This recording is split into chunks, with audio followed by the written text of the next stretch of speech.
Letter. Most Malaysians I believe are in the same boat as I am and do not own property, but merely renting. Not all are lucky enough to earn enough to buy a property and raise a family. I became a Grab driver after I lost my job when the COVID-19 pandemic hit our shores last year. I was earlier working as the head of security for a shopping mall. When the pandemic hit, the mall was badly affected, and after some time, there was also no longer any need for so many security officers. When I lost my job, I was devastated, and before starting my job as a Grab driver, my rent, which is RM800 a month, went into 2 months' arrears. I was making about RM3,000 a month with my full-time job, while my wife made about RM1,800. We have 3 children and live in Old Klang Road.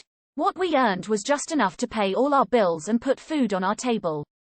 Our family car is a 2016 Perodua Myvi, which we purchased second-hand and pay about RM500 a month. My house rental was 2 months in arrears, and I owed the bank a 1-month installment for our car. I was at a loss where to get the money to pay these arrears when I heard about the government's move to allow employees' provident fund withdrawals. Both my wife and I applied, since we have been working for more than 10 years each and needed the money urgently. Our applications were accepted and we managed to settle all our outstanding arrears and also have some leftover for other rainy days. However, over time, we had to use up all that money as well, and when the pandemic struck badly this year, things again took a turn for the worse. Earlier, my wife just suffered a pay cut, but this year, she lost her job and Grab customers were also scarce.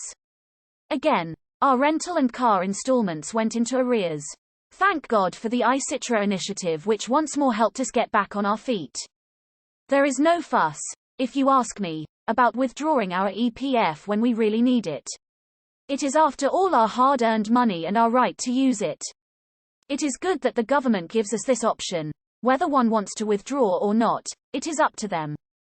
An extra RM1,500 a month for us certainly goes a long way, and with that money, my wife has managed to set up a small stall selling curry puffs near our house. Times are tough, and I want to thank the government for this initiative. If not for the iCitra and earlier iCNAR withdrawals, I don't know how my family would have made it. The views expressed here are those of the author, contributor, and do not necessarily represent the views of Malaysians I.